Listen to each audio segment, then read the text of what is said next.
This is the Real News Network. I'm Jessel Noor in Baltimore. A city not unique in its deep racial segregation, which has dramatic impacts on educational outcomes, crime, homicide, incarceration rates, even life expectancy. Residents of affluent white neighborhoods can expect to live some 2 decades longer than those in their disinvested, segregated counterparts. In fact, a 2015 White House study found for every year of childhood spent in Baltimore actually reduces adult earnings by almost 1% per year for children from the city's lowest income families. This begs the question, how did we get here? It's taught in schools that residential segregation is a byproduct of factors like personal choice, bank redlining, and white flight. But in an explosive new book, authored Richard Rothstein unearths the U.S. government's role in intentionally segregating cities over the past century. He's now joining us for an extended conversation about the color of law, a forgotten history of how our government segregated America. He's a research associate of the Economic Policy Institute and a senior fellow at the Thurgood Marshall Institute of the NAACP Legal Defense Fund.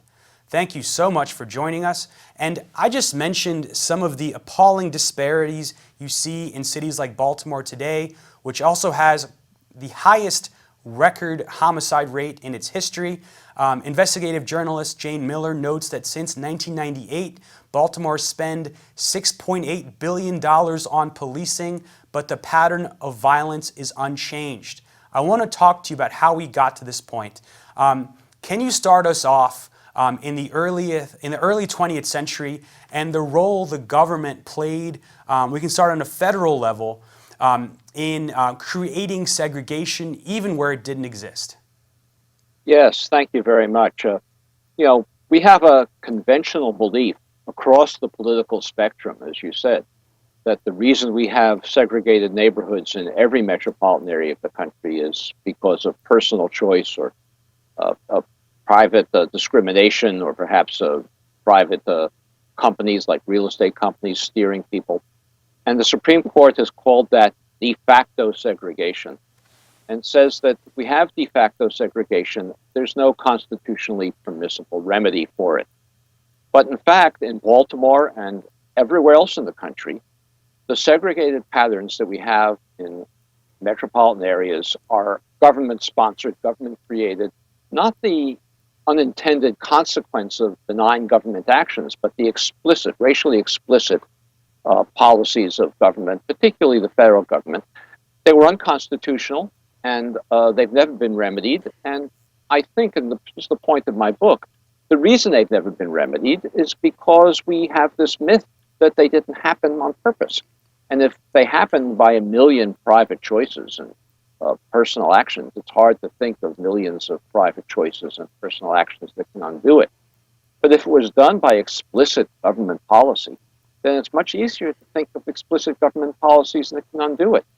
So, for example, in Baltimore, in 1910, going back to the beginning of the 20th century, the city of Baltimore actually created an ordinance which specified that African Americans couldn't move onto blocks where whites were a majority, and vice versa. Whites couldn't move onto a block where blacks were a majority.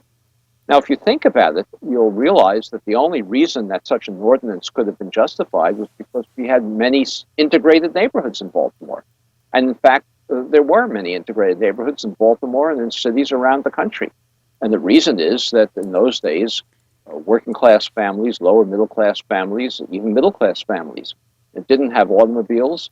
If they needed to go to work, they needed to be able to walk to work or take very short transit rides. And so they lived in the same neighborhoods, African Americans, Polish immigrants, Irish immigrants, Italian immigrants, Jewish immigrants, all lived in the same neighborhoods where they could walk to work and be close to one another. Baltimore passed this ordinance. It had a very difficult time enforcing it because it created all kinds of absurdities given how integrated Baltimore was at the time. There was one case where a white homeowner on a block that was a majority African American left his home in order to have it remodeled, and he was prohibited from moving back because it was a majority black block. There was an African American minister who had a church on a block where most of the residences were white, And he was afraid that when he retired, he couldn't get a new minister to occupy the parsonage because it was a majority white bloc. So there were all kinds of absurdities. Eventually, Baltimore had to modify its ordinance to say that it only applied to 100% black blocks or 100% white blocks. In other words, an African American couldn't move on to a block that was all white. But that's the kind of government action that began very early in the 20th century.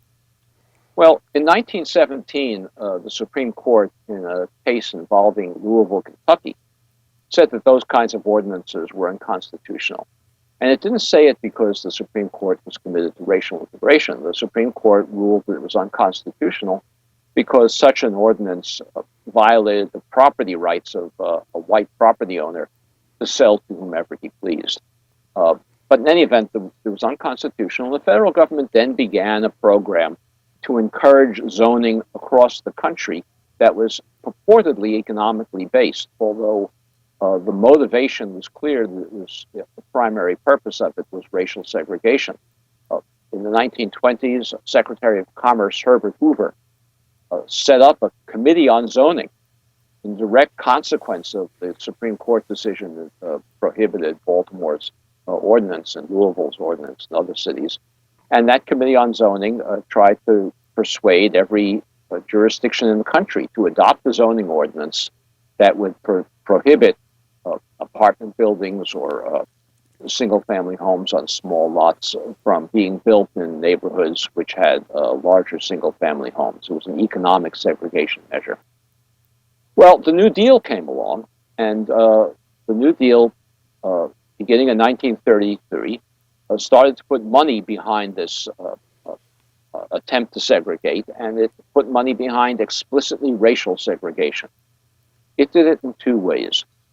One way was it created public housing for the first time. We never had public housing before the Depression. In 1933, the New Deal began to build public housing. And in many cases, it built public housing on a segregated basis in cities that had never known segregation before, that were integrated like Baltimore was in the beginning of the 20th century.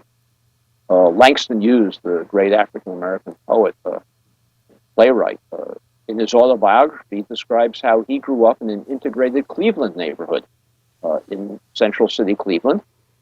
He says his best friend was Polish. He dated a Jewish girl in high school. This was an integrated neighborhood, much like Baltimore's neighborhoods were earlier in the 20th century. And the New Deal, the Public Works Administration, came into that neighborhood, demolished the housing that was there, and built segregated public housing. One separate project for African Americans, a separate project for whites. And this was done all over the country. In some places, it reinforced segregation that already existed. In other places, it created segregation, as in the example I gave in this Cleveland neighborhood where it hadn't before been known. And this continued for the next several decades. In World War II, there were many, many neighborhoods where workers flocked to work in defense plants from rural areas, both African American and whites. They overwhelmed the infrastructures of the cities where defense plants were created, and there was no housing for them.